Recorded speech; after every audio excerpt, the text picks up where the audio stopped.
जो देते हैं बेटी बचाओ बेटी पढ़ाओ का नारा, वहीं नामर्द मासूमों की इज्जत को लूट लेते हैं।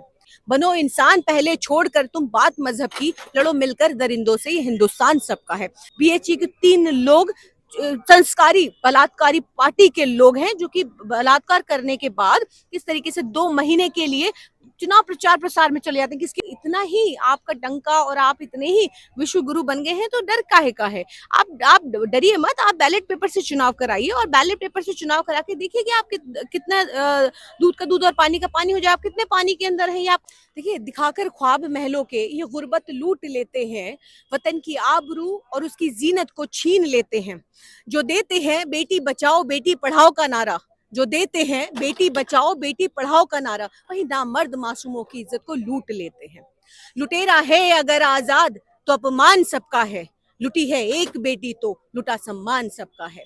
बनो इंसान पहले छोड़कर तुम बात मजहब की, बनो इंसान पहले छोड़कर तुम बात मजहब की, लड़ो मिलकर दरिंदों से, ये हिंदुस्तान सबका है। देखिए, जिस तरीके से सुप्रीम कोर्ट का फैसला आया और जिस तरीके से ये कहा गया, सुप्रीम कोर्ट टिप्पणी करता है, फटकार लगाता है, ये कहता है कि गुजरात सरकार ने जो फैसला लिया वो उसके अधिकार में ही नहीं था, वो उसकी जुरिस्डिक्शन में ही नहीं था, और 2 हफ्ते के अंदर इन तमाम 11 आरोपियों को सरेंडर करना होगा, ये सुप्रीम कोर्ट कहता है। लेकिन हम सब जानते हैं कि इस तरीके के फैसले आना, सुप्रीम कोर्ट की तरफ से इस तरीके के जब फैसले आते हैं, देखिए सबसे पहले तो सम्मान करना चाहिए। जिस तरीके का फैसला आया, सम्मान करती हूँ, ऐतिहासिक फैसला था और जरूरत नहीं थी कि ये इस तरीके की लड़ाई फिर से लड़ी जाती। लेकिन ठीक है, सुप्रीम कोर्ट का फैसला आया, हम सब मानते हैं और हमेशा हम कानून को मानने वाले लोग हैं, संविधान को मानने वाले लोग हैं और उस पर हम अपनी आस्था भी रखते हैं। देखिए, लेकिन जिस तरीके से हम देख रहे थे कि आजादी का अमृत महोत्सव 15 अगस्त 2022 को देश के प्रधानमंत्री जी देश की प्राचीर लाल किले से महिला सम्मान की बात कर रहे थे, कह रहे थे महिला सम्मान की लंबी लंबी जो दुहाइयां और कहानियां, जुमले जिस तरीके से गढ़ रहे थे, कि उसके चंद घंटों के बाद जिस तरीके से 11 आरोपियों को, इस बिल्किस बानो के 11 आरोपियों को छोड़ दिया गया।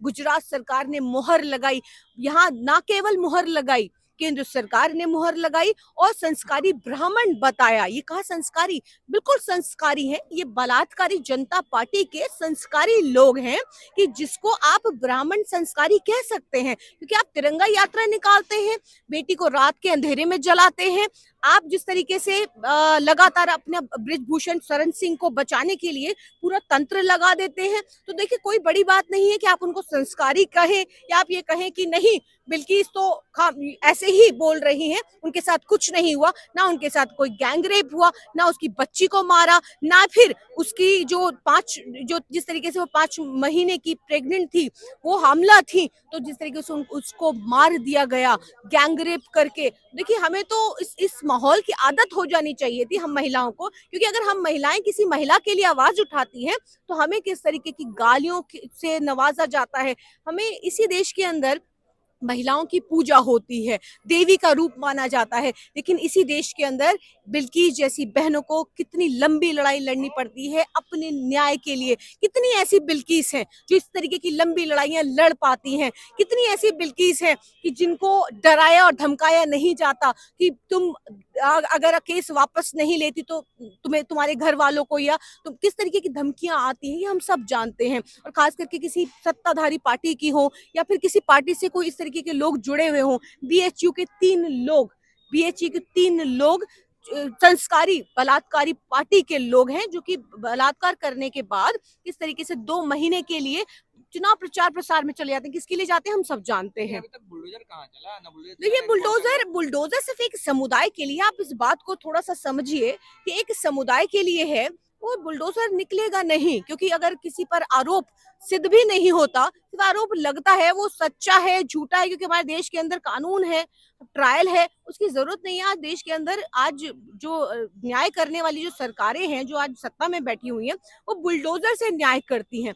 लेकिन आज अभी तक हम तो नहीं देख रहे हैं कहीं पर भी। बीजेपी और हाँ। हमारे प्रधानमंत्री ये कहते हैं कि हम न्याय और महिलाओं का लोकतंत्र सम्मान से करते हैं, लोकतंत्र में जो लोकतंत्र चलता से है, हम बेटी चलते हैं, बचाओ बेटी पढ़ाओ का भेदभाव नारा से नहीं। देते हैं, तो फिर क्या देखिए, दिक्कत? बेटी बचाओ बेटी पढ़ाओ का नारा देने वाली ब्रांड एम्बेसडर वो साक्षी मलिक जैसी बहनें सड़कों पर कितने दिन तक न्याय मांगती रही, पूरा तंत्र लगा दिया ब्रिजभूषण शरण सिंह के लिए, लेकिन अभी तक न्याय नहीं मिला। जब मैं अभी आपसे बात कर रही हूँ, अभी तक गिरफ्तारियां नहीं होती हैं। तो जाहिर है कि आप इस देश के अंदर किससे न्याय की उम्मीद कर रहे हैं, किससे आप न्याय मांग रहे हैं, कैसी उम्मीद कर रहे हैं। लेकिन आज जिस तरीके का फैसला है, तो हजारों करोड़ों बहनों का हौसला बुलंद हुआ है कि अगर हमारे साथ गलत जुल्म या ज्यादती होती है, तो हम भी कंप्लेन कर सकते हैं, चाहे वो किसी पार्टी या दल का होगा, तो न्याय मुझे मिलेगा। कम से कम वो दोबारा से एक विश्वास जो है न्याय प्रक्रिया से पे लौटा है कि हम देख रहे थे, क्योंकि लोग यही कह रहे थे, महिलाएं बहनें यही कह रही थी कि जब बिल्किस को न्याय नहीं मिला तो हम कैसे न्याय की उम्मीद करेंगे। लेकिन आज जिस तरीके से मीडिया हिंदू मुसलमान करके ध्रुवीकरण की राजनीति करती है और हिंदू मुसलमान करके बताती है, ये कहती है कि नहीं, ये मुसलमान औरत है, ये हिंदू, और जिसको जिसको सुप्रीम कोर्ट ने कहा कि महिला सम्मान के योग्य है, महिला को अधिकार है कि उसको सम्मान मिले, चाहे वो किसी धर्म जाति समुदाय की हो। ये भी कहा सुप्रीम कोर्ट ने कि जिस तरीके से गुजरात सरकार ने जो ये फैसला दिया, ये उसके उसके अधिकार में नहीं था, ये उसके जुरिडिक्शन में नहीं था। और भी तमाम टिप्पणियां की है सुप्रीम कोर्ट ने। लेकिन सुप्रीम कोर्ट को, क्योंकि जाहिर है सुप्रीम कोर्ट का जो फैसला बिल्किस बानो के हक में आया, तो सुप्रीम कोर्ट को सुप्रीम कोर्टा कहते हुए भाजपा या पूरा आईटी सेल जो है वो बिल्कुल हेजिटेट नहीं होगा।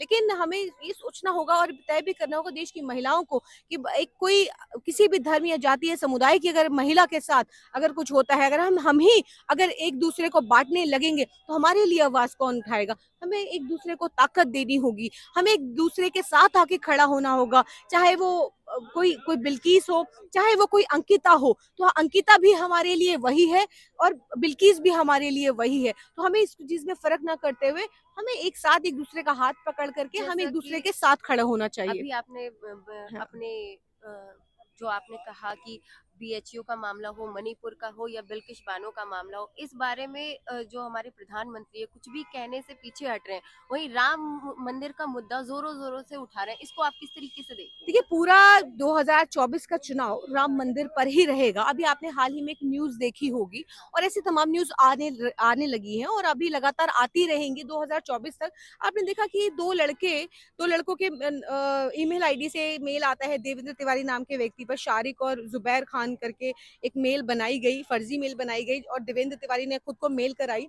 और फिर उसके बाद आपने ये भी देखा कि किस तरीके से ये कहा गया कि राम मंदिर को उड़ाने की चीफ मिनिस्टर जो योगी आदित्यनाथ हैं उत्तर प्रदेश के, उसको बम से उड़ाने की धमकी दी गई। चीफ एसटीएफ को ये कहा गया कि तुमको बम से उड़ा दिया जाएगा। आप मुसलमान बनकर के जिस तरीके की जो अभद्र टिप्पणी की गई, कहा गया कि हमारे साथ जुल्म ज्यादती होती है। देखिए, ये किस तरीके का प्रोपागेंडा चलाने की कोशिश हो रही है। देखिए, इस तरीके के प्रोपागेंडा चलते रहेंगे, मुसलमानों को बदनाम करने की कोशिश चलती रहेगी।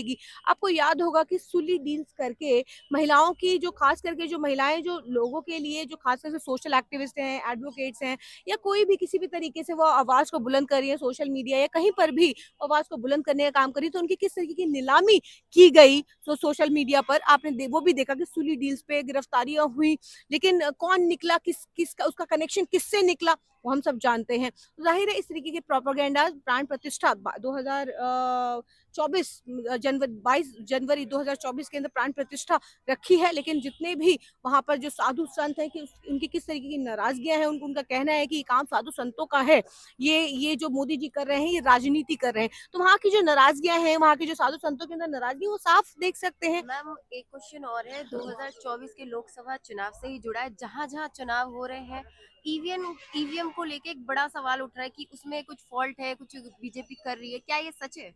देखिए, ईवीएम पे तो सवाल हमेशा से उठते रहे हैं और अब भी हम लगातार ईवीएम की लड़ाई को लड़ते रहे हैं और आगे भी लड़ते रहेंगे, क्योंकि हम यही कहते रहे हैं कि अगर इतना ही आपका डंका और आप इतने ही विश्व गुरु बन गए हैं, तो डर काहे का है। आप डरिए मत, आप बैलेट पेपर से चुनाव कराइए और बैलेट पेपर से चुनाव करा के देखिए कि आप कितना दूध का दूध और पानी का पानी हो जाए, आप कितने पानी के अंदर हैं, ये आपको मालूम चल जाएगा। लेकिन देखिए, साफ चीज है कि यार कोई मशीनरी अगर वो किस तरीके से काम कर रही है, क्योंकि मशीन है तो जाहिर है वो खराब भी होगी, वो तरीके से नहीं भी चलेगी, क्योंकि हर चीज, कोई भी मशीन हो, किसी भी तरीके की मशीन हो, वो खराब होती हैं और इस बात को हमें मानना चाहिए। और जिस तरीके से हम चुनाव आयोग से लगातार, चाहे वो पत्रों के माध्यम से, चाहे किसी भी माध्यम से, हम लगातार बोलते रहे हैं कि आप इसकी जांच कराइए, इसकी जांच कीजिए कि चुनाव आयोग किसके गोद में है, ईडी किसकी गोद में बैठा, तमाम एजेंसी किसकी गोद में है। तो चुनाव आयोग का रवैया हम सब देख रहे हैं। तो ईवीएम पर भी हमारी लड़ाई लंबी है, क्योंकि विचारधारा की लड़ाई है और हम इस विचारधारा की लड़ाई, मैम हम चुनाव हार सकते हैं,